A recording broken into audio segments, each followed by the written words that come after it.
Você convidou alguém e não me avisou? Eu não. Cama. Peraí, mas ela vai falar de quê? Mesa. Filme. E trampo. Muito trampo. Música é meu trabalho. Não vai brigar não, né?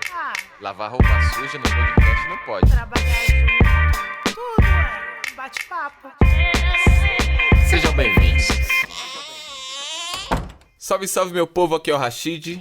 Oiê, aqui é a Dani Rodrigues, bem-vindos ao Cama, Mesa e Trampo. O barato é o seguinte, eu e a Dani somos sócios na vida e no trabalho e a gente decidiu fazer esse podcast aqui, entendeu? Pra trazer pra vocês um pouco das resenhas que a gente troca aqui em casa de dia, de tarde, de noite, de manhã, de madrugada, não importa a hora. Há 13 anos a gente vem conversando assim e esse podcast aqui é um reflexo da nossa relação. Semana passada conversamos sobre as semelhanças na intenção por trás do álbum tão real do Rashid e a série The Boys. O pessoal reagiu super bem, super entendeu o que a gente quis falar, porque os dois falam um pouquinho sobre a desumanização e humanização de, entre muitas e muitas aspas, heróis. E foi muito legal ver os feedbacks, tanto no e-mail quanto nas redes sociais. Gente, muito, muito obrigada. Muito obrigado sempre aí, família que participa. Continua mandando seu salve aí, certo? Para camamesetrampo@gmail.com. Segue a gente nas redes sociais também, @camamesetrampo. Interage por lá. A gente também tá tentando cada vez mais dar atenção nas redes aí do podcast para poder interagir com vocês, trocar umas ideias, pegar esse feedback que é sempre maneirinho, gostosinho no azeite, tá ligado? E continuar fazendo um bagulho da hora aqui, porque a gente tá curtindo barato, tá louco, tá da hora esse podcast. Eu tô adorando. O feedback de vocês é nosso pagamento, né? É isso. Quero deixar aqui um abraço para Tatiane Santos, para Nicole Fonseca, Michele Costa, Carol Cruz e para o Brian Allan. Todos eles mandaram e-mails muito legais essa semana. Adoro receber os e-mails de vocês, caros ouvintes. Obrigado, meu povo. Acho que nós vai direto ao assunto aqui agora, né? Que o bagulho é o seguinte. Eu acho que não tinha como falar de outra coisa essa semana, a não ser política. Não que as outras coisas que a gente tenha falado aqui não sejam políticas também, porque é uma coisa que a gente vai falar que tudo, absolutamente tudo é política e tem política envolvida no meio, Sim. Tá ligado? Enfim, nós vamos falar disso porque semana passada a sua TV, seu rádio, tudo foi, enfim, esse podcast inclusive é um reflexo disso, tudo foi dominado por um assunto só. Era monotemático, era as eleições norte-americanas e ao mesmo tempo rolando a corrida nas eleições municipais aqui do Brasil, você tendo que escolher seu candidato e não sabendo se o Trump caiu ou não caiu, o Trump ficou, nem o Trump sabe, né? nem ele tá perdido até agora, né? O vareio foi grande, tá perdido até agora. Mas vamos aí, vamos falar um pouquinho de política aqui, certo? E partiu. Tem um ditado popular que diz: o mal de quem não gosta de política é ser governado por quem adora política. E eu acho que é muito sobre isso, sabe?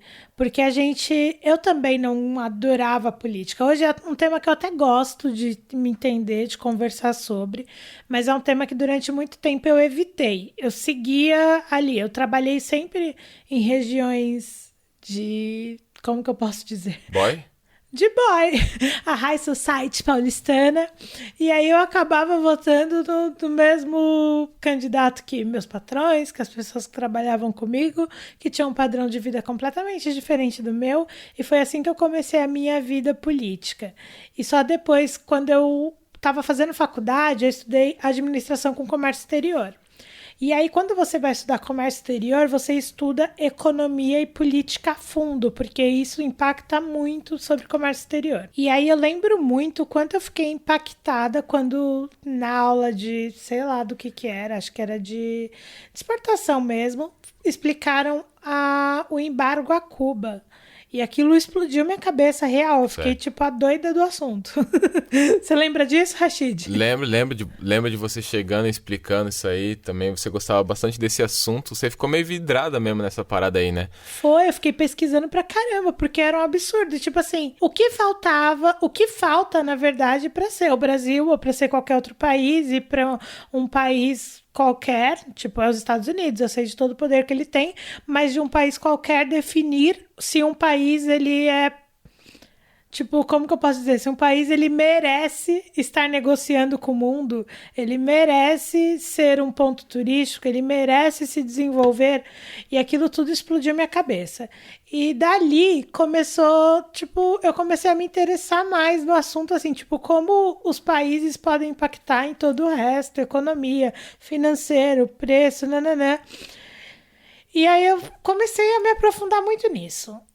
Só então eu entendi e realmente comecei a votar em candidatos que realmente estavam alinhados com coisas que acrescentariam mais para mim.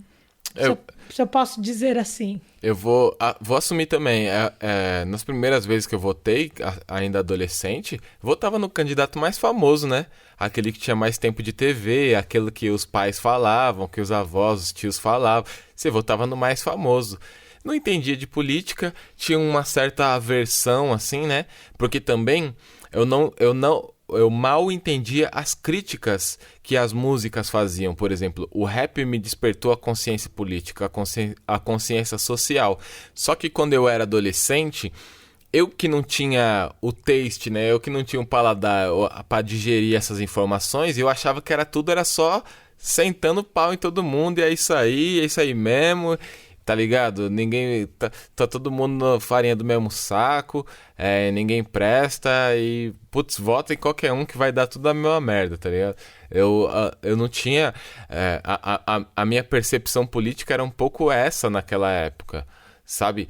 Porque pra mim também pouco interessava. Eu achava que não influenciava na minha vida diretamente. Até começar a entender que tudo influencia e que tudo é política. E eu sempre gosto de rebater argumentos das pessoas que me falam que não gostam de política. Justamente essa pessoa que detesta política, mas é governada por quem adora política. Eu gosto de ressaltar isso, de que tudo é política. Inclusive, o fato de estarmos aqui, Daniela Rodrigues e Rashid, gravando um podcast, um casal preto de quebrada que, entendeu, há 15 anos atrás não tinha nada, estamos hoje aqui num espaço que teoricamente não era pra gente ocupar. Isso é política. Isso é política. Sim. Isso é muito político. Isso é um ato político. O Brasil, enquanto estrutura, enquanto mecanismo político, nos programou a pensar em política e imaginar partidos, imaginar candidatos, imaginar políticos, pessoas de terno, pessoas com dinheiro enfiado nas nádegas, né? Acho que toda a estrutura política do Brasil nos fez imaginar esse tipo de coisa. Mas política e políticos são coisas distintas, embora estejam ligados ali um ao outro, sabe? Eu aprendi isso com a música, e a música me levou à leitura, e a leitura me ensinou outras coisas. Inclusive essa minha inclusão no mundo da leitura, da literatura, é uma coisa política, é um ato político pra caramba. Então eu passei a me interessar mais por política depois de começar a notar tudo isso. Sim, é aquela frase que também vivem postando na internet, que quando uma mulher negra se movimenta, toda a sociedade se movimenta com ela. Por quê? Porque a mulher negra, ela tá na base da estrutura da sociedade. E, infelizmente, é uma realidade que a gente vive. Sim. E é por isso que a gente precisa entender que, a partir do momento que você, uma pessoa de periferia, consegue um emprego lá na Faria Limers, você consegue um emprego... Lá no pessoal de patinete elétrico. Você tá lá na Paulista todos os dias com seu único terno, mas é porque você precisa trabalhar assim. Tudo isso é inclusão, é política, é a gente ocupando espaços, é a sociedade, tipo, sendo obrigada a lidar com todo mundo. Com Sim. toda a diversidade que existe no mundo. Então, assim, a gente tem que pensar sobre política, a gente tem que entender minimamente sobre política. Você tem que ser o cara que fica o dia inteiro tweetando de política, que fica o dia inteiro brigando com todo mundo por causa de política? Não, não é disso que eu tô falando. O que eu tô falando é que você precisa entender qual é a função de cada um dos cargos para os quais você vota, para que você está fazendo isso, por que você tem que saber quais são os planos de governo dele e por que você tem que saber qual é o background dele. Tipo, de quem é esse cara, de onde ele veio, quais as intenções dele com aquilo ali, sabe? Sim. Tipo, então é disso que a gente vai falar. E saber que isso tudo influencia na sua vida. Sim, diretamente. Diretamente. Então vamos lá. Primeiro, né, política e políticos são coisas distintas, sim, embora estejam ligados. Políticos fazem política, mas a política não é só feita de políticos, porque somos todos seres políticos, vamos dizer assim. Exatamente. E todos representamos algo politicamente em nossas posições, tá ligado? Enfim, vocês sabem, né? E talvez todas essas papagaiadas que tem rolado na política brasileira nos últimos tempos, tudo isso afasta a juventude e até o pessoal mais velho de se interessar, sim. E você me desculpe se acha que estou me repetindo, mas é porque eu acho que é crucial frisar isso. Tem uma coisa que é muito importante. Os políticos de carreira, esses que adoram política, eles adoram que a gente não queira saber, que a gente não queira entender, que a gente não queira se informar e que a gente simplesmente vote no mais famoso. Por exemplo, é um exemplo bem bobo, mas tipo, o Tiririca lá no começo, quando ele falou, não importa o que ele fez depois, eu quero falar lá do começo, quando ele surgiu fazendo campanha política. A campanha dele era pior do que tá, não fica, virou piada. Ele teve trocentos milhões de votos. Só que para o cargo que ele estava concorrendo na época, pega o número de votos e divide pelo número de cadeiras que o partido tem. Então você votou lá no Tiririca porque você achou engraçada a campanha dele, e aí ele tinha 5, 6 corruptos ali no partido dele, só esperando uma chance de entrar. Você não ia votar nele e ele ganhou uma cadeira lá simplesmente pelo seu voto de revolta, seu voto de piada no Tiririca. E é isso que a gente não pode deixar acontecer. Voto consciente, saber tipo quem tá alinhado com o que você acredita, com as suas ideias e tudo mais. Parece que, inclusive, depois disso, né, o Tiririca foi um dos deputados que foi mais presentes lá e tudo mais, nas sessões e tal. É isso, né? Esse é o trampo mesmo, é isso aí, tio. É isso aí que tinha que fazer mesmo, tá ligado? Mas agora, pior do que tá, não fica, Tiririca. Ficou, mano. Você zicou o barato, tio. Não desafia, não desafia. Não desafia a lei de Murphy, que o bagulho funciona, mano. O bagulho funciona, certo? Mas agora, vamos falar de um bagulho que é o seguinte, né? Nossas semanas aí agora foram todas tomadas aí pela disputa Joe Biden e Donald Trump. Donald Bico Sujo Trump. Enfim, também não significa que o Joe Biden seja a salvação, seja o profeta, o Messias que tá vindo aí, porque inclusive de Messias o bagulho tá, né? Tá ruim. Tá ruim. Não significa que o Joe Biden seja o herói, né? Mas significa que ele era o menos pior ali na ocasião, né? E talvez você tenha pensado, pô, mas demora pra caramba essas eleições americanas, o bagulho é 3, 4 dias aí, tio, o bagulho parece uma gravidez de elefante, não acaba nunca. Mas eu tenho alguém aqui do meu lado que vai saber explicar pra você mais ou menos como funciona esse processo eleitoral norte-americano, tá? Eu acho que a Dani vai falar aqui, mas sempre lembrando que a nossa visão é sempre muito da nossa vivência, das coisas que a gente pesquisa, das coisas que a gente lê. Então, se você se interessar, vá buscar, vai pesquisar, mas depois vai se aprofundar no assunto porque vale a pena. Isso, gente, eu vou dar um resuminho só pra gente entender como funciona. O sistema eleitoral americano ele foi constituído de uma forma completamente diferente do nosso, porque o país é muito grande, a população é muito grande, tem estados que tinham pouquíssimas pessoas, e aí esses estados se sentiam mal porque eles não tinham poder de decisão na eleição. Então eles tiveram essa ideia dos colegiados. O que é os colegiados? Um estado, ele tem uma conta maluca lá. Agora, essa conta também envolve os deputados, os representantes lá, né? Que é o equivalente aos nossos deputados aqui. Mas na época, a conta era muito mais simples. Eles pegavam a população da cidade, e falando um número tosco, mas só para vocês entenderem. A cada, 100 mil habitantes, eles tinham direito a uma cadeira. Então, com isso, eles tinham... esse estado que tem uma população X, eles têm 15 cadeiras. Esse aqui tem 18. E aí, os estados do Sul, que foi o lugar que demorou mais para acabar a escravidão, que é a fonte dos confederados, pesquisem os confederados. É um absurdo essa história. E aí, esse pessoal, eles queriam ter poder também, porque o norte dos Estados Unidos já tinha renegado a escravidão, já queria acabar com isso, e o sul dos Estados Unidos queria manter. Então eles queriam ter esse poder. Como que eles conseguiram esse poder? As populações dos estados do sul eram muito grandes por causa das pessoas escravizadas. Então eles contavam as pessoas escravizadas como população, mesmo elas não tendo direito a voto. Só que eles sabiam que os escravizados não teriam o voto. Então o governo fez uma regra que cada pessoa escravizada valia por 3/5 de homem. Olha que absurdo. Por 3/5 de homem. Tipo, não vale como um homem inteiro. Então você precisava de dois escravizados para valer 1,1 ser humano nas contas deles. Exato, bem podre assim mesmo. E aí, esses estados do sul dos Estados Unidos, até hoje, eles têm muitas cadeiras no colegiado. Além do racismo, obviamente, aí, de tudo que tá errado nessa estrutura, as contas deles sempre foram muito doidas, mano. Sempre foram muito... um bagulho muito arcaico mesmo, assim, né?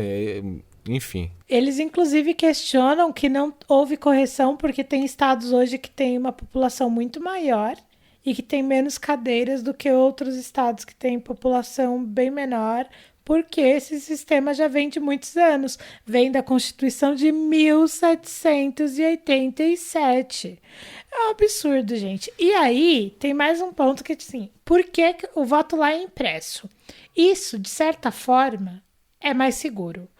Teoricamente, é tipo, não tem o que dar errado, porque a cédula é assinada. Só que a cédula é tipo um Enem. É tipo uma... Não é um papelzinho, né? Um bagulho que você preenche a promoção do mercado e coloca lá na urna. Exato, a eleição no Brasil, por exemplo, ela é para todos. O tiozinho analfabeto vai lá na urna eletrônica, ele sabe o número que ele tem que digitar, que são 2 números, então ele aprende, o número tá bem grande. E aí, para a pessoa que é deficiente visual, tem lá o braille, tudo funciona. Quando aparece lá para o tiozinho que é analfabeto, ele digita o número, aparece o rosto, então ele tem identificação. Já nos Estados Unidos, é uma folha de papel ao maço, com 1 milhão de questionamentos. Ah, nossa, legalização da maconha, legalização de cogumelo, qual a quantidade de THC que pode, vai ser para lazer ou medicinal. Por isso também tem os votos por correio, porque imagina você ficar preenchendo essa ficha gigantesca. Lá no lugar, lá, né? Tipo, das 8 às 5, igual é aqui, não ia funcionar. Nossa. E aí, eles... Tipo, e é assinado, então é seguro. Porém, é um sistema que pra gente que tem a nossa urna eletrônica cara. É arcaico. Mas é papel, assim, é tipo assim, beleza, é seguro, mas é um papel, os caras falsificam dinheiro e, tá ligado? Não vai falsificar um bagulho desse aí também? Pois é, e imagina, tipo, esse ano, por exemplo, foram 150 milhões de votos. Sim. Cada voto uma folha de papel ao maço. Quantas árvores morreu pra eles decidirem o presidente? E não tem aquele lance, né, do sistema... da forma de como é feita a votação, no caso, no Brasil, ser admirado no mundo inteiro por causa da urna eletrônica. Parece que é uma coisa que é admirada. Porque, de fato, é super democrático, como você explicou aí, né? E 3 horas depois a gente sabe o resultado. Exato, é uma forma mais fácil de calcular esses votos aí e tudo mais. Eu acho que tem essa grande diferença de que o voto aqui é obrigatório, então eles também eram obrigados a fazer a parada de forma democrática, de forma que atendesse todo mundo. Mas, por outro lado, lá nos Estados Unidos, o voto não é obrigatório, certo? Vota quem quer. Tem toda essa coisa aí que já é meio que uma forma de desencorajar muita gente a votar, né? Então, acho que isso explica muito a baixa adesão, né? E por que tantos artistas, tanta gente sempre se junta aí, já faz alguns anos que a gente pode acompanhar isso, uma grande comoção para tentar fazer as pessoas votarem, né? Mais do que a campanha por candidato, é a campanha por se posicione. Por se posicionar, tá ligado? Porque é feito de uma forma, de fato, né? Eu vi esse lance das cadeiras, eu vi alguém explicando, agora eu acabei esquecendo quem foi, mas explicando essa coisa das cadeiras, que era uma coisa super... uma coisa super capitalista e imperialista da época, de tipo assim, a gente escolhe representantes que escolherão o representante, né? Então, representantes dos poderosos tomavam essas cadeiras ali e essas pessoas escolhiam o grande representante da nação. Digamos que Ainda hoje, esse processo novamente super arcaico continua, só que só que o povo vota também. Só que é tipo assim, o voto dos caras vale mais. Porque na eleição passada, por exemplo, a gente viu a Hillary Clinton ganhando na votação popular. Por 3 milhões de votos de diferença. Mas perdeu no voto dos delegados. Exato. Isso é um bagulho muito doido, cara. Não, e aí, tipo, eles se exaltam enquanto democracia, sendo que, tipo, a maioria decidiu por uma coisa e é outra que é colocada lá dentro. É burocracia, é diferente. Estados Unidos, deixa eu avisar vocês. é burocracia. Ou USA. É complicado. Não, e assim, tem mais um ponto. Você acredita que tem estados que não têm a obrigação de seguir o voto das pessoas? Tipo, quando a gente olha o mapa lá, você tá assistindo agora Jornal Nacional, Fantástico, CNN, Globo News, eles ficam mostrando aquele mapa vermelho e azul, tipo, de quem ganhou em qual lugar. Isso é uma projeção do que, tipo assim, a maioria que votou aqui votou nos democratas, que são azuis, ou a maioria que votou aqui votou nos republicanos, que são os vermelhos. Então, teoricamente, os delegados vão todos para a maioria. Só que tem estados que no regimento deles lá não é obrigatório que eles sigam o voto popular. Se eles quiserem, tipo, discordar do voto popular, eles Desconsiderar. podem. Desconsiderar, tipo, não importa o que o povo quer. A gente conversou aqui, a gente acha que é o outro. O pessoal aqui, todo mundo votou ali no cara, ali no Biden, mas, é o seguinte, mano, nós vai escolher o Trump aqui, porque ele é nosso parça. É um absurdo. Cara, mano, é muito... enfim, né? É super arcaico, retrógrado e elitista. Elitista pra caramba, estranho, né, mano? É muito estranho, assim, sinceramente. É difícil de entender, igual as regras do futebol americano. E é importante falar que, assim, tá mó briga na internet de as eleições são só 14/12, que é quando os delegados depositam os votos. Tudo isso é muito bonitinho, se funcionasse sempre. Eu fiquei sabendo que o Trump ganhou numa madrugada. Eu acordei no meio da noite, peguei o celular, porque eu estava já, tipo, acompanhando, e eu sabia que ia sair naquela madrugada. Eu lembro que eu acordei de madrugada, abri o celular 4 da manhã e tinha acabado de sair o resultado com o Trump vencedor. Isso nas outras eleições. Na outra eleição. E aí, de manhã, a Hillary já foi pra TV e falou: boa sorte ao vencedor, obrigado a quem votou em mim, porque isso é praxe, isso é educação, isso é o que o exemplo de democracia no mundo sempre fez. Em todos os casos mais absurdos, que as campanhas foram mais sujas, o perdedor sempre foi lá e falou, tipo, é mais bonito o perdedor entregar do que o vencedor ir lá cantar a vitória. E o Trump se recusou a fazer isso esse ano, porque ele tá doido. Eu acho que ele vai sair de lá numa, sei lá. Ele é doido. Acho que o serviço secreto vai ter que arrastar ele na mesa, igual o sketch que teve no SNL. Meu Deus, cara, meu Deus. E agora, eu queria, assim, tipo, a gente conversou um pouco antes e, assim, eu acho importante a gente falar de por que a vitória do Biden importa. Porque eu vi muita gente na internet também, que é a mesma galera que adora falar aqui que não ligo pra política, não quero saber de política, falando, por que vocês estão ligando pra eleição americana? Não tem nada a ver com a gente. Mano, porque os Estados Unidos é, tipo, a principal nação. Cara, é só você saber aí que o preço do seu iPhone tá... Você aí, parça, que não liga, tá falando que não liga pra eleição dos Estados Unidos e tá reclamando do preço do iPhone, tem a ver com o dólar super valorizado. Na real, tem a ver com o real super desvalorizado em relação ao dólar. Sim, e aí também tem um outro lance, que é essa questão dessa direita tosca que surgiu no mundo, porque, gente, um governo de direita não é problema, a gente sempre teve, tipo aqui no Brasil, governo de direita, governo de esquerda, centro-esquerda, centro-direita disputando eleições, e a gente pode lidar com isso. Né, mano? Porque não tem um... Cala a boca. E aí a gente sempre teve tudo isso acontecendo no Brasil e no mundo e tava tudo certo, mas nesse baixo nível de, tipo, de negacionistas. Nem sempre tudo certo, né? Mas de fato, baixou o sarrafo aí, né, mano? Nossa, não, tipo, baixou o nível demais. Então, o Biden ganhar nesse momento é a gente deslegitimar todo esse discurso negacionista, extremista, radical, racista, machista, homofóbico, tudo isso existe, sempre existiu e vai continuar existindo. Mas não pode um líder de uma nação, de qualquer nação, mas principalmente dos Estados Unidos, já que eles são tipo do tamanho que eles são e mandam no mundo da forma que eles mandam, de certa forma, tipo, não pode o presidente dos Estados Unidos chancelar esse tipo de coisa. Exatamente, cara, exatamente. E o bagulho é o seguinte, né, mano? Se o presidente do país aí, atual, se ele admira o presidente lá dos Estados Unidos, quer dizer que o presidente dos Estados Unidos tem alguma coisa de errado.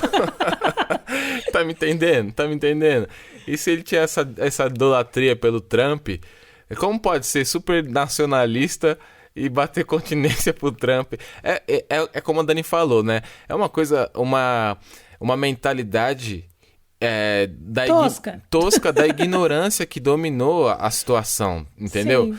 É uma nuvem da ignorância, da glamorização da burrice e assim, e da, como que eu posso dizer, assim, da falsa inteligência, da falsa intelectualidade, a intelectualidade, na verdade, a maldade e a ignorância travestidas de intelectualidade por uns e por outros é só burrice mesmo, assim, deslavada na cara, sendo cuspida na cara do povo, sendo pregado como verdade, tá ligado? E mais uma vez, eles adoram que a gente não queira se aprofundar, porque, tipo, tanto o governo do Trump quanto aqui, eles se baseiam muito no fato de que as pessoas acreditam no que eles estão falando por eles serem quem são, e que as pessoas não vão pesquisar, então eles afirmam qualquer absurdo simplesmente para poder dar vazão, tipo, pro que eles estão falando ali. É o Trump, tipo, todo mundo vendo o Biden com 4 milhões de votos a mais, e o Trump postar, nós ganhamos essa eleição e ganhamos por muito. Tipo, os seguidores dele vão falar, o Trump tá falando a verdade, porque ele é o presidente dos Estados Unidos, não é possível que esse cara é maluco. E aí entra a religião no meio, você viu o pessoal fazendo as campanhas de oração muito doidas, assim, Cara, se você aprendeu sobre Jesus e tá com essa vontade toda de que o Trump ganhe, alguma coisa se torceu aí no seu caminho, cara. Porque o Trump ia ser o primeiro a querer deportar Jesus Cristo de lá dos Estados Unidos, entendeu? Se ele voltasse por lá, tá ligado? Sim. Agora, sim, sem ficar também esticando chiclete nos gringos lá, e antes de vir aqui pro nosso território, né, Terra Brasilis, só queria dizer também que, assim, não significa que o Biden é a solução dos problemas, não, porque a gente não sabe como vai ser. Pode, inclusive, ser pior, tá tudo aí, né? Depois que o Tiririca jogou a maldição do pior do que tá não fica, tudo pode acontecer, meu amigo, minha amiga. Mas não significa que ele é a solução dos problemas do mundo, mas é o que a Dani falou, isso representa uma virada da mentalidade das pessoas tentando fazer a sensatez voltar ao controle da situação, e não é queremos virar Venezuela, queremos virar Cuba, nossa bandeira jamais será vermelha, isso não é disso que se trata. E você sabia, Daniela, que desde a época da ditadura existe esse bordão de nossa bandeira jamais será vermelha aqui no Brasil? Um absurdo, disputa de narrativa. Eles ficam repetindo as mesmas frases porque sabem que as pessoas não pesquisam. Exato. E jamais se aproximou disso. Engraçado que mais se fala da bandeira vermelha nesse governo aqui do que jamais se falou nos governos do PT, por exemplo, né? Nossa. Mas, enfim, né? Só ressaltando aqui a importância da Kamala Harris, que é a primeira vice-presidente mulher dos Estados Unidos, e ela depois discursou, falou que ela é a primeira, mas com certeza não será a última. Que legal ver isso acontecendo. E o fato dela ser uma mulher negra, isso é muito legal, porque Exato. Isso abre portas pro futuro. É exatamente o que ela falou. Quer dizer que a Kamala Harris é a pessoa mais legal do mundo? Não, gente, não quer. Ela era promotora no sistema judiciário americano, que é um sistema que a gente sabe que é falho.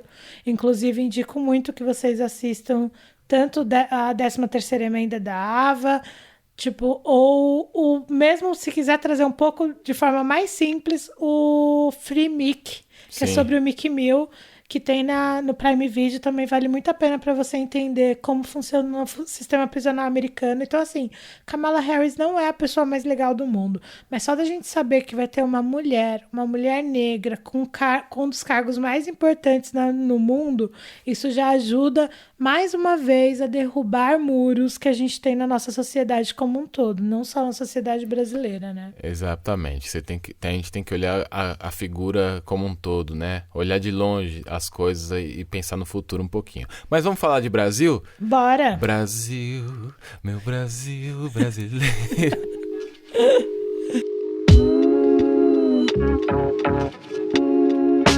Daniela Rodrigues. Oi. Você que está aqui na minha frente. Sim. Você sabe quando foram as primeiras eleições no Brasil? Não. As primeiras eleições no Brasil aconteceram ainda no período colonial deste país, no ano de 1532. Curioso, porque a gente acabou de falar que as eleições dos Estados Unidos, a primeira foi em 1787, quase 200 anos, mais de 200 anos depois de acontecer aqui, né? Exatamente, porque... Onde foi que erramos? Porque as primeiras eleições no Brasil não só foram as primeiras eleições do Brasil, foram as primeiras eleições das Américas. Onde foi que erramos? Talvez nisso, né? Na ansiedade precoce, eleições precoce, entendeu? Em 1532, ainda no período colonial, aconteceu essa eleição que foi lá na capitania de São Vicente. Foi a primeira eleição de todas as Américas e foi para eleger vereadores, inclusive vereadores que vamos eleger agora nessa eleição aqui. Eleições municipais. No próximo final de semana em São Paulo, entendeu? E as eleições, como a gente conhece, né? Essa eleição aconteceu lá em São Vicente, não sei o quê. E depois, o sistema eleitoral, da forma que a gente conhece aqui nesse momento, ele só foi instaurado, vamos dizer assim, em 1988, junto com a Constituição e junto com o nascimento do Rashid, né? Vamos dizer assim, que eu nasci em 1988. Ah, moleque. Sim. E esse ano a gente vai... Esse ano não, né? Essa semana, Brasil. Essa semana. Vai moscando aí. Vamos votar nas eleições municipais. E eu fiquei pensando muito sobre isso, porque a gente não leva eleições municipais muito a sério. Uhum. Quando a eleição federal e a do governo do estado, a gente sempre, que acontece no mesmo ano, né? A gente sempre, nossa, deputado federal, nossa, o governador, o presidente, a gente leva muito mais a sério. Mas esquece tudo também. Acho que só quem votou no Tiririca não esqueceu por causa da maldição. Para de falar isso, que sacanagem. Mas assim, as eleições municipais não são levadas muito a sério. Mas as eleições municipais, de certa forma, eu votei um pouquinho mais correto no começo do meu trabalho ali. Tirando o ano que eu devo ter votado, sei lá, no Maluf. E se ele não for um bom prefeito... Sei lá, nunca no mais Pita eu devo ter votado, com certeza, Brasil. Eu não sei se eu já tinha idade pra votar no Pita. No Maluf eu acho que não, mas no Pita provavelmente. Não. Nessa época eu tava em Minas também, eu votava lá na minha cidade lá. Ah, é verdade. Mas assim, pra vereador eu sempre votei em pessoas da minha região. Porque eu tinha uma mínima noção de que o vereador, o que não é completamente correto, mas de certa forma sim, que o vereador, ele era uma coisa mais local. Então eu votava sempre em vereadores ali do meu bairro e tal. E as coisas, de certa forma, funcionavam. E não é que você tá certa, na real, né? De votar num vereador que é ali da sua região, ou que minimamente defende os interesses ali dos moradores ali daquela região. No caso, na época, na Zona Sul, você morava lá na Zona Sul. Hoje em dia eu te resgatei aqui pra Zona Norte, entendeu? Porque aqui é ZN, barato é louco. Respeita a Zona Sul, cara. Logicamente que eu respeito a Zona Sul, né, mano? Um salve pra Zona Sul. Grandes shows da minha vida, shows incríveis da minha vida, fiz lá na Zona Sul. Inclusive, conheci uma mina lá da hora. A mulher que eu casei, certo? Oh, bonitinho. Já ganhou seu ponto do podcast de hoje. Caramba, sem querer. Sem querer. Sem querer. Agora eu vou falar um bagulho. Você tava falando aí que parece que a gente não leva, às vezes, as eleições municipais a sério. E eu acho que você tem razão. Acho que as pessoas levam a sério, mas não tão a sério assim, né? Vamos dizer assim. E porque existe uma confusão geral de funções, inclusive, né? Eu vejo às vezes as pessoas reclamando na internet de coisas que não condizem ao prefeito, né? E falando que esse prefeito aí não faz não sei o que lá. E aí às vezes é função do governador. Eu sei que é confuso mesmo, assim, até eu fico confuso mesmo, a Dani me esclarece em relação a isso várias vezes, porque ela é mais entendida disso do que eu, porque ela é mais interessada em notícias de política do que eu, sabe? Às vezes eu fujo um pouco das notícias de política, porque já é muita coisa, né? Mas a gente se completa, você vem com conhecimento histórico e eu venho com as atualidades. Tá ligado, tá ligado. O Rashid vem com conhecimento histórico, gostei, essa frase soou bonita pra mim. Mas eu já vi várias vezes as pessoas reclamando, familiares reclamando naquelas conversas ali. Agora, os vereadores, assim, deputados também, né? Meio que passa longe, assim, o pessoal nem... Vota no santinho que encontrou na frente da escola que vai votar, né? Putz, eu já fiz isso, eu acho, também. Tipo assim, não sabia quem que ia votar. Pega qualquer papelzinho aí no olha, chão. olha no chão, assim, vai com a cara de um candidato ali, ou de alguma candidata, e fala, é nesse aqui mesmo, vai você, Deus abençoe. Tá ligado? Me representa lá. Mas assim, vou deixar uma provocação aqui, né? Você que está nos ouvindo, eu quero que você pense aí com você, porque também não faz sentido você responder, né? Não, responde aí, pra todo mundo rir da sua cara. Principalmente se você estiver no ônibus. Mas você se lembra de em quem você votou para deputado nas últimas eleições e para vereador nas últimas eleições? Você se lembra? Eu acho que isso demonstra muito do nosso interesse e do nosso cuidado enquanto essas posições. Diga, Tino. Sentiu. Tá vendo? O bagulho é louco, mano. Não, é complicado. Vai mudar. É complicado, mas eu acho muito legal. E aí a gente decidiu falar disso aqui hoje. Eu quis explicar a eleição americana também, porque eu sou exibida, porque é difícil de entender e eu entendi. Agora me explica futebol americano, por favor. Não sei. Ele sabe, ele foi pro Super Bowl, desculpa. Eu aprendi um pouquinho, mas é difícil, hein, mano? O bagulho é muito arcaico. Eu tenho a impressão, a eleição dos estadunidenses e futebol americano, parece que é duas coisas muito antigas, assim, que eles ficou com preguiça de mudar as regras e ficou com as regras lá de 1700 e bolinha lá, entendeu? Ficou daquele jeito lá, mano. Pode ser. É isso, né? Enfim, né? Mas vamos aí. Vamos falar o seguinte, Dani. Você explicou pra mim aí a eleição americana, certo? Agora eu quero ver se você vai me explicar aqui a eleição para prefeito, a eleição municipal. A eleição municipal é simples, a gente tem urna eletrônica. Tô brincando. Qual é o processo eleitoral? Não, a função ali do prefeito e do vereador. Vamos lá. Vamos lá. Você que nunca parou pra pensar nisso, você fala, o prefeito, quem é o prefeito? O prefeito é quem manda na cidade. Mas pra começar, não é quem manda, né? Porque teoricamente quem deveria mandar é o povo, né? Ele deve estar aí pra trabalhar por nós, certo? Eu sei que é difícil de acreditar, mas, gente, o poder emana do povo. Exato. Ele tá aí pra administrar um barato que é nosso. Então eu acho que já tem que começar uma mudança de mentalidade aí, porque ele não é o cara que manda. No bagulho não é máfia, tio. Tá ligado? Ele não é o patrão. Na real, ele é o cara que é responsável. Nós somos todos os patrões e patroas do barato, certo? E ele é o cara que tá... O prefeito aí é o cara, ou pode ser a mina também. Já foi algumas vezes, né? Em São Paulo, falando por São Paulo, já foi algumas vezes a prefeita, a patroa. No caso, a patroa não, mas já foi a prefeita, a administradora algumas vezes. E nesse ano aqui, eu acho que...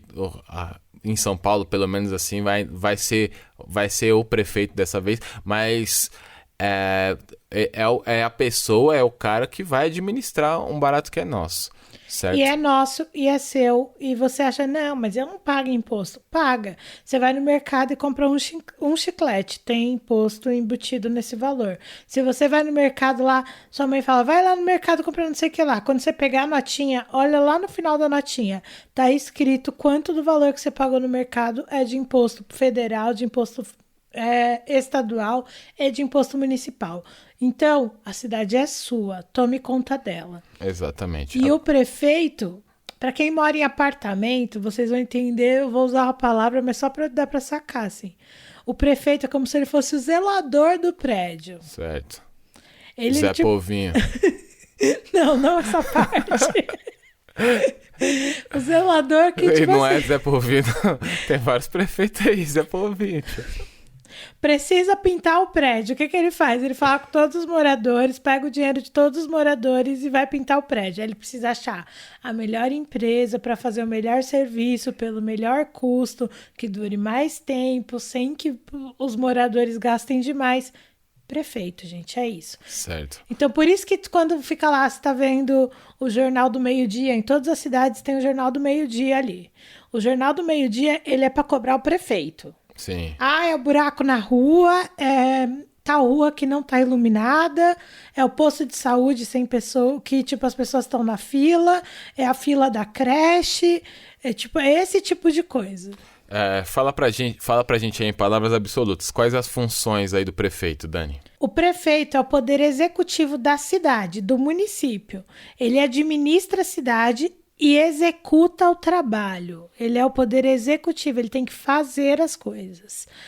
Ele também define as políticas públicas para a saúde, educação e cultura, habitação e o bem-estar dos cidadãos e da cidade como um todo. Dos cidadãos não, gente. O bem-estar dos cidadãos e da cidade como um todo.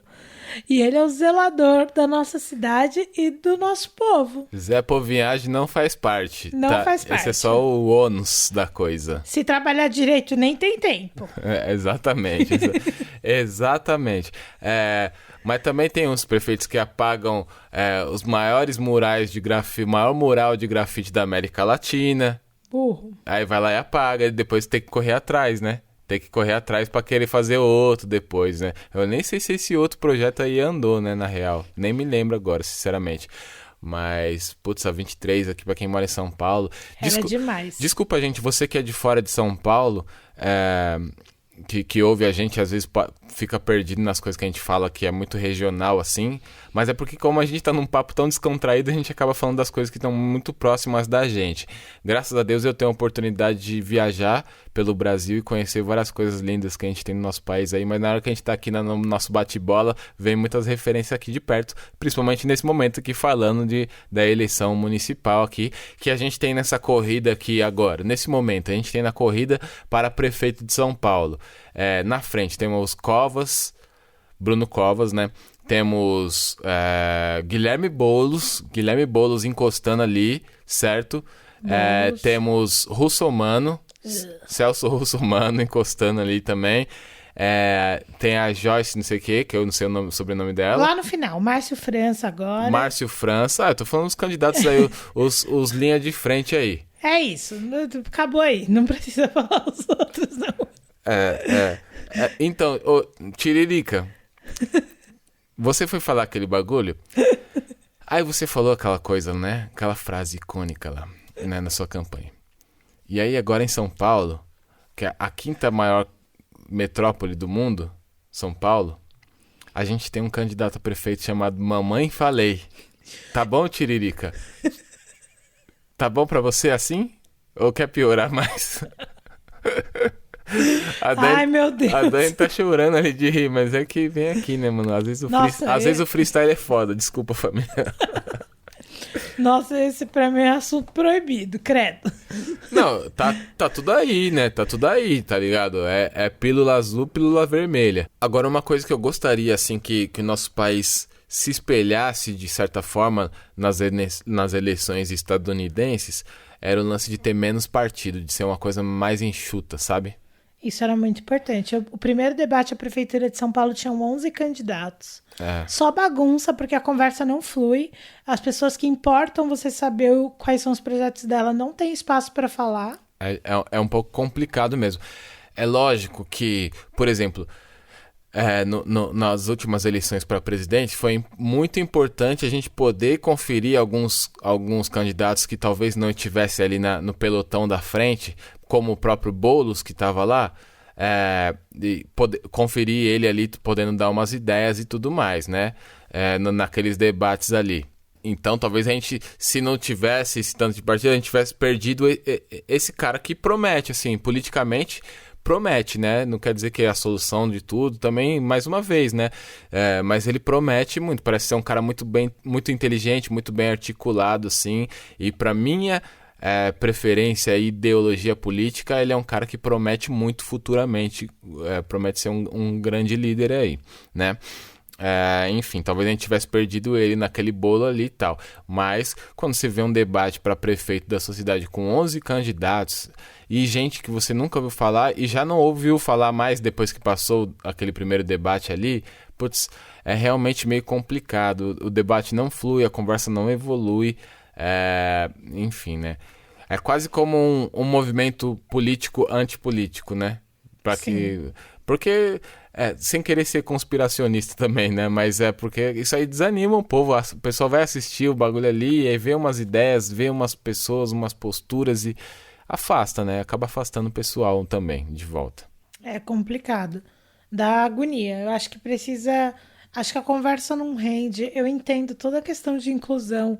Tem candidato que eu admiro muito e que tá com uma porcentagem bem baixa de votos, mas que é importante a gente ver falando, mas ao mesmo tempo a gente precisa que a conversa seja mais direcionada e que a gente consiga ouvir melhor quem tem mais chance, até mesmo para que as pessoas possam expor os projetos e a gente entender melhor quais são as ideias, as capacidades. E sentir também, né, gente? A gente é humano, então a gente olha pra cara da pessoa, você tá vendo a pessoa falando, você vai decidindo se você acredita ou não, se ela te passa confiança ou não. E um debate com 11 pessoas de 1h30, 2 horas, impede completamente de você ter essa percepção. Acho que as coisas podiam ser um pouquinho mais objetivas, assim. Enfim, né? Também não sou dono da verdade, não vai mudar só porque eu falei. Mas talvez se todos nós começarmos a falar, um dia mude, né?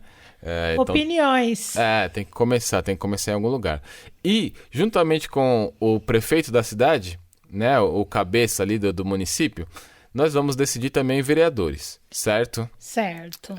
Daniela é tipo a oráculo aqui, né? Daniela, quais são as funções do vereador?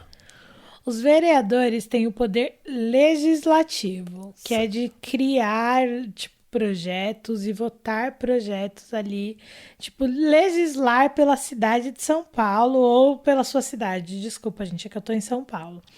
Ele também fiscaliza o prefeito e a equipe do prefeito, todos os secretários. Ele pode até mesmo aprovar ou vetar ações do prefeito e de seus secretários. Ele é o representante da população dentro da prefeitura, propõe projetos de desenvolvimento da cidade e de melhorias e de bem-estar para a população, vota as pautas e projetos que outros vereadores colocaram em pauta, vota orçamento, então o prefeito vai lá e fala, olha, ano que vem eu decidi que eu vou colocar 5% do orçamento para saúde, 5% para educação, 5% para cultura. Ele fala, não, educação tem que ter 20%, saúde mais 20%, 10% para cultura e você vai investir menos ali onde você tinha falado que ia investir, porque é importante que a gente invista mais em educação e saúde. Então, todas essas discussões, elas ficam na mão do vereador. O vereador também pode, aí já são mais curiosidades, propor feriados municipais, modificar o zoneamento da cidade, definir novos bairros, novos logradouros, e aí é onde eu falei que de certa forma eu estava certa em votar em alguém da minha região, porque aí ele limita o bairro, aí o bairro vai ter uma subprefeitura mais ativa, porque é um bairro menor, e provavelmente isso vai trazer mais benefícios para aquela região, então isso de certa forma ajuda você a votar em alguém do seu bairro. E ele também pode nomear patrimônios públicos. Eu acho muito importante a gente falar assim que é importante o vereador, ao meu ver, você tem que votar em pessoas que têm pautas que são prioridades para você. Então é por isso que você, quando você está vendo horário político agora, aí aparece lá, eu sou a Maria do posto de saúde, eu sou o Zezinho Pirueiro, eu sou a fulana, a professora fulana. O que ela está querendo dizer para você nesse momento é, a minha prioridade é a educação, a minha prioridade é a saúde, a minha prioridade é o transporte público. E o gato louco? Ai, não sei. Que faz os barulhos assim... Meu Deus, nenhum gato ficará preso numa árvore jamais nessa cidade. Meu amor, você tá muito tio do churrasco. O gato louco foi a mais, tio. Procure essa mano? coisa no YouTube Mano, depois pra vocês entenderem isso- a piada do Rashid. Isso não podia ter também, mano. Esses candidatos otários assim, mano, sem maldade, mano. Muito importante, cuidado com famoso, com subcelebridade. Exato. Subcelebridades são usadas pelo mesmo motivo que eu falei do Tiririca lá atrás. Eles, dificilmente vai ter alguém que tá ali realmente por uma razão justa, digna e porque quer ajudar. Vai ter, tem, lógico que tem subcelebridades que são bem intencionadas, mas tome cuidado, preste atenção, entenda, vai lá no portal, no site, nas redes sociais, entenda quais são os projetos, quais são as ideias. Não vota só porque é uma cara que você conhece, só porque jogou no time que você torcia, só porque cantou a música que você gostava. Não faça isso. Exatamente, porque você pode se decepcionar aí profundamente, né? Se você escolher só por isso aí, né? Eu acho que percebe-se aí que todas essas decisões, assim, enfim, elas têm um peso muito grande, sabe? São 4 anos aí. E tem mais um ponto importante. São 4 anos de governo e ele pode se reeleger indefinidamente. Infinitamente. Exato. Enquanto quiser. Então, assim, você não pode dar poder para qualquer pessoa porque é muito poder. E ela tá fazendo o quê? Legislando o seu dia a dia, legislando a sua vida. A prefeitura é responsável pelos postos de saúde, pelas creches, pela educação básica. Exato. 2 coisas aqui. Quando a Dani fala, você tem que pensar num vereador que vai defender algo que seja benefício para você, não quer dizer você só também de uma forma egoísta, né? Mas é o que você enxerga que vai fazer um bem, vai trazer um bem aqui para a cidade, para a sociedade, não é só você. Mano, essa pessoa aí vai defender os MC de batalha ali e tal, não sei o que, lá vou votar nesse cara aqui, dane-se o resto. Não é exatamente essa visão. Você pegar alguém que represente você ali, represente a sua região, represente o seu bairro e que esteja interessado no bem-estar da comunidade, no bem-estar, no crescimento da cidade, sabe? E também vai trazer alguma acho que vantagem não é nem a palavra exata, mas vai trazer algum benefício, né? Vai trazer algum benefício para sua área também, sabe? Não pode ser uma análise puramente egoísta, sabe? Porque senão se a gente fizer uma análise puramente egoísta, isso vai explicar muito dos religiosos na política hoje em dia. Sim. Sabe? Outra coisa que, na minha opinião, corra. Eu corro também de religiosos na política, porque aí misturam uma parada assim, você vê as pessoas, por exemplo, fazendo imagem de Jesus segurando a mão do Jair aí, tipo assim, virou uma loucura fanática, assim, absurda, cara, absurda. E mais uma vez, isso é a minha opinião. Eu, Daniela, coloco essas 2 coisas em 2 lugares completamente distintos. São coisas incompatíveis, ao meu ver. Eu compartilho da sua mesma opinião. E eu trazendo para um lado filosófico da coisa, assim, eu acho que é sempre bom a gente se colocar para pensar no seguinte: ser prefeito de uma cidade, ser vereador, ser deputado, governador, presidente, senador, todos são cargos, sempre em teoria, que são cargos que deveriam ser de servidão, entre aspas, né? Servir ao povo. É um cargo de responsabilidade de servir ao povo. É como você, metaforicamente dizendo, como se você se alistasse no exército ali para ir para um combate, entendeu? Porque você tem que defender os interesses do povo. Você vai ser cobrado por aquilo, né? E você tem que trazer um bem ali você tem que se esforçar ao máximo para fazer alguma coisa acontecer. Não à toa a gente vê ali a cara dos candidatos quando se elegem e depois no final do mandato vários deles envelhecem muito, porque é uma posição que suga a pessoa também, né? Sim. Tem o seu estresse ali, com certeza. Se na minha vida tem estresse, imagina na dos caras. Então, trazendo para esse ponto de vista filosófico, eu quero que você pense o seguinte, que essa é a posição pelo menos deveria ser uma posição de servir, certo? Então, você deve sempre tentar analisar porque assim, às vezes eu não consigo entender, eu vou colocar assim em minhas palavras, eu não consigo entender às vezes a fascinação da pessoa por algo que teoricamente não é a coisa mais glamourosa a se fazer, o cargo mais glamouroso a se atingir. Tá ligado? Tanta loucura, sabe?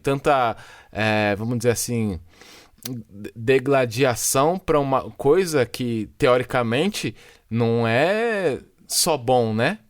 Tem muito ônus ali, tá ligado? Então eu gosto de olhar por esse prisma também. Nossa, usar a palavra prisma deixa a frase mais, né? Mas eu gosto de olhar por esse prisma, por essa perspectiva também de tipo assim, peraí, né, mano? Teoricamente, esse cara era pra ele tá indo pra guerra por nós, né, mano? Mas por que esse cara tá tão feliz assim com esse bagulho? Tá tão tipo, oba-oba assim com esse bagulho? Não é um cargo de responsabilidade ali, tá ligado? Então, muitas vezes, a pessoa que tá indo ali também é outra pessoa que tá pouco se lixando pra o que tá acontecendo.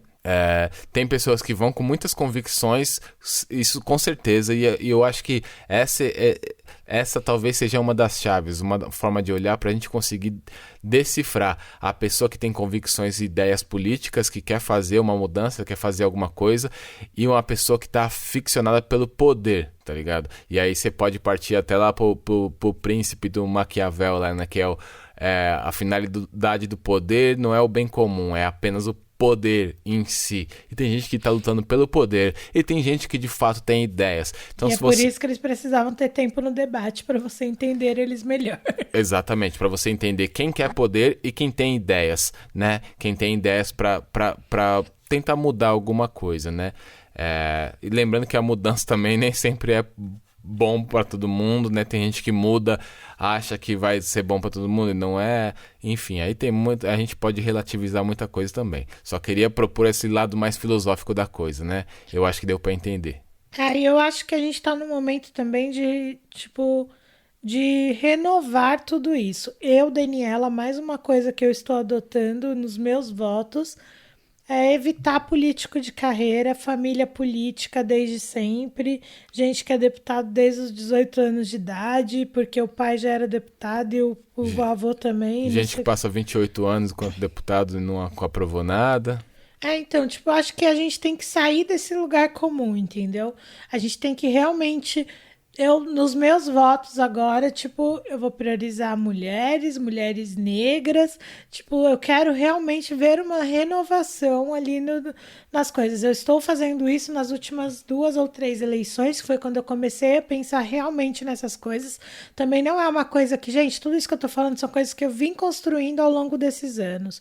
São pensamentos que eu vim construindo ao longo da minha vida, porque, eu e o Rashid, a gente conversa muito, os nossos amigos a gente conversa muito, a gente trabalha com rap, então a gente trabalha direto com social, então a gente reflete muito sobre isso. Então, juntando tudo isso, esse caldeirão me fez com que nos últimos, 3 eleições, 6 anos, talvez 8 anos, eu estivesse priorizando mulheres negras, pessoas novas na política, porque a gente realmente precisa ressignificar esse lugar. A gente precisa sair desse lugar de que, nossa, todo mundo é político, todo mundo é corrupto, ninguém presta, tudo vai dar errado, sabe? A gente precisa sair desse lugar, e o único jeito de sair desse lugar é a gente renovar esses espaços.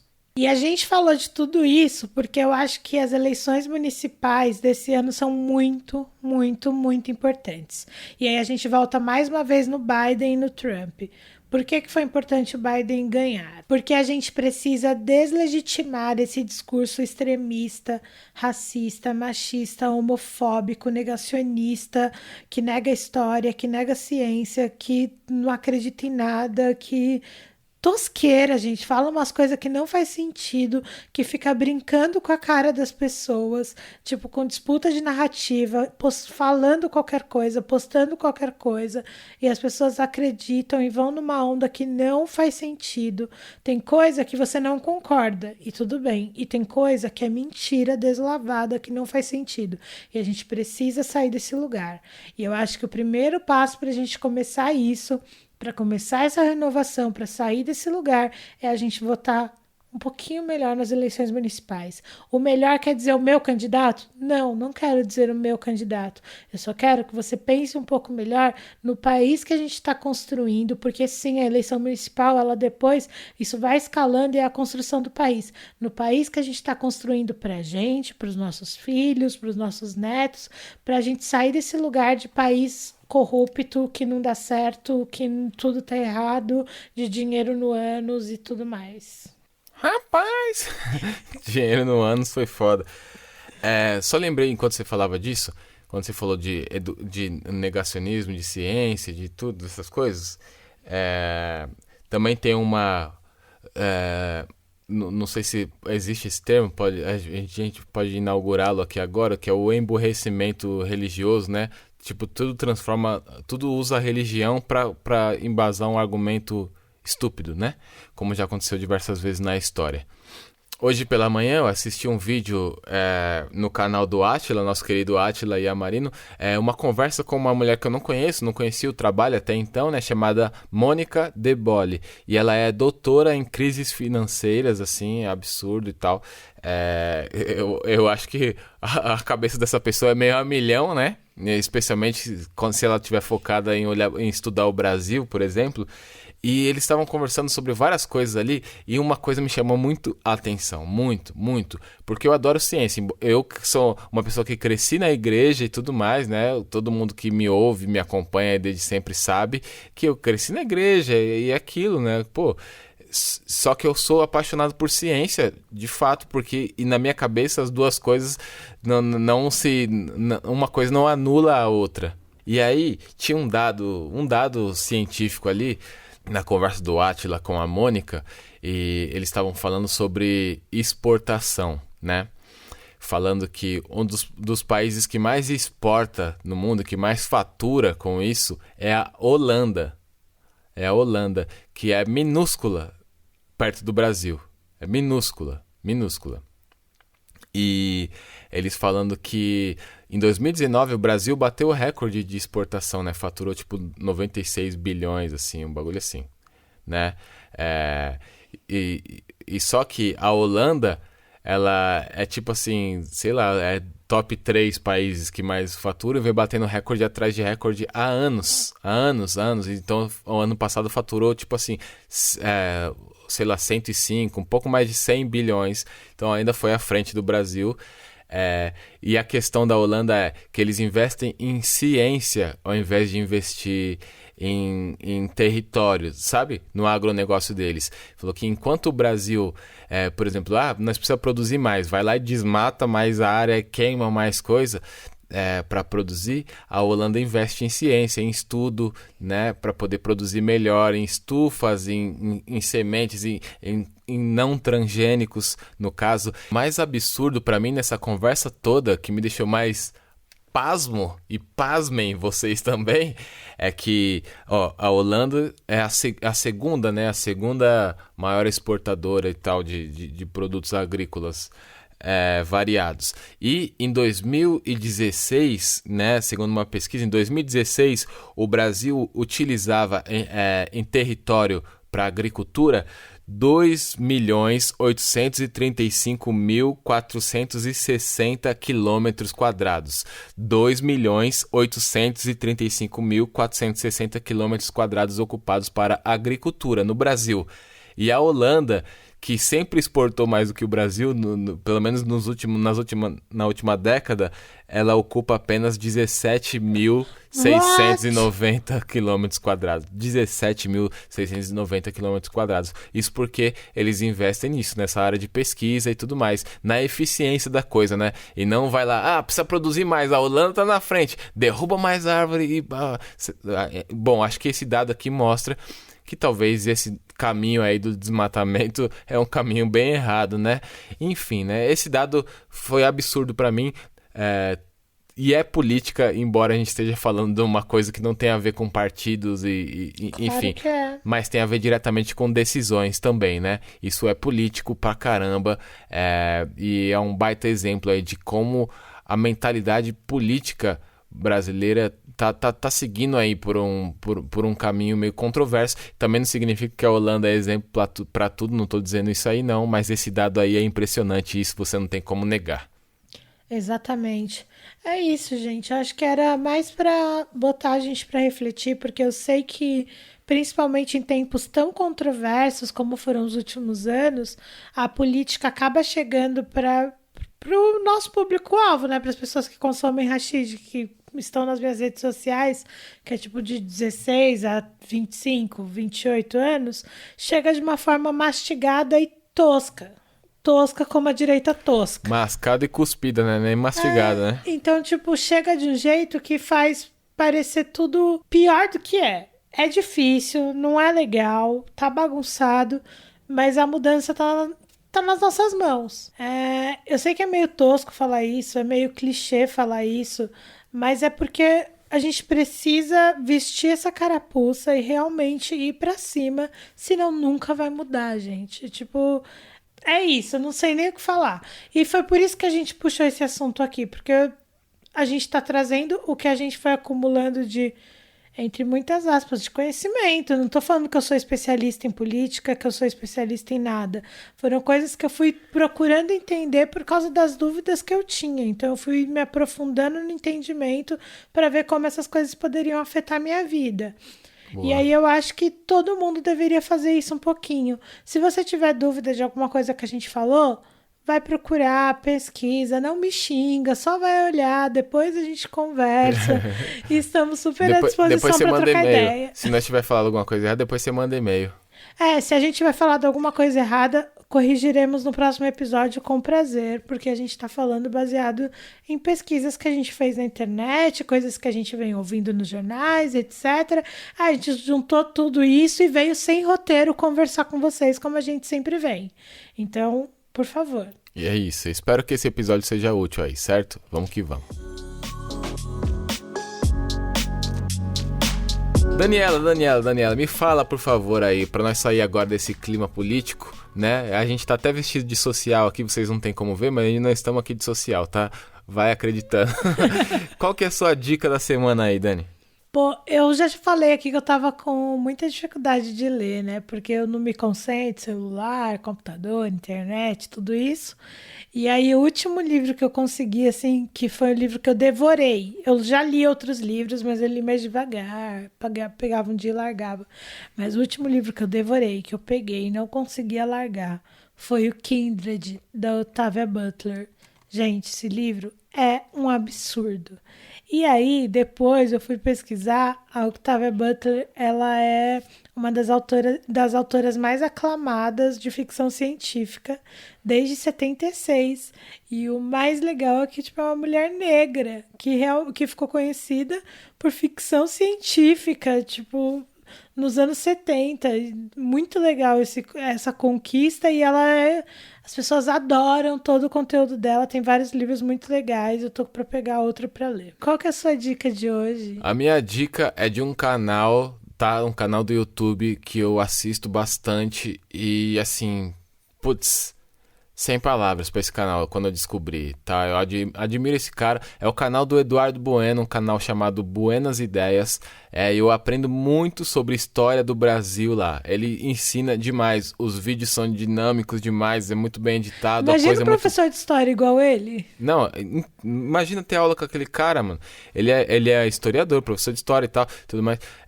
E ele manja demais. E youtuber, né? Porque você vai assistir o canal dele, ele é muito simpático, tem um jeitão ali e tal dele, é engraçado. Enfim, né, eu indico aí muito, assim, você que é amante de história do Brasil principalmente, vai lá, confere o canal no YouTube, Buenas Ideias, esse canal é demais, certo? E eu, Eduardo Bueno, é nóis, hein? Abraço. É isso, meu pessoal, muito obrigada pela atenção, acho que esse episódio ficou um pouquinho grande, mas eu acho que valeu a pena cada minuto da troca de ideia. Eu tava com um pouco de medo de falar desse assunto, mas eu acho que rolou muito legal, espero que vocês curtam. E mandem e-mail comentando o episódio, falando o que acharam, falando se a gente falou alguma besteira e dando dicas para os próximos episódios para camamesetrampa@gmail.com. e nas redes sociais, @Cama, Mesa e Trampo. Muito obrigada pela atenção mais uma vez. Demorou, família. Valeu, meu povo. É o seguinte, eu tô falando pra Dani aqui, eu quero fazer um episódio de conselhos amorosos. Eu quero que vocês mandem suas dúvidas aí. Não tô falando que é o próximo, mas se vocês abraçarem essa ideia, eu convenço a Dani e nós vai dar uns conselhos aqui como casal pra vocês. Esse episódio ia ser resenha da hora, hein? Esse ia ser foda. Enfim, se vocês fechar comigo aí, depois manda no feedback aí se vocês topam esse episódio aí, porque eu acho que vai ser muito foda. É nóis. No mais, escuta seu parceiro Rashid lá, que faz um rap da hora, certo? Eu tenho certeza que você vai curtir. Entra no site do Rashid, rashid.com.br, se cadastra lá para receber nossa newsletter. Entra na loja foconamissão.com.br e sabe, inclusive, aquela coleção que a gente anunciou no podcast passado? Já esgotou, porque nós é brabo e os nossos fãs, nossos colaboradores aí são mais brabo ainda. O time Foco na Missão é brabíssimo e o time Pura Cafeína também é brabíssimo. Gisele e Pablão, tamo junto demais, certo? Valeu, família, boa semana pra vocês, é nóis. Boa semana, um beijo, até semana que vem. Tchau, tchau.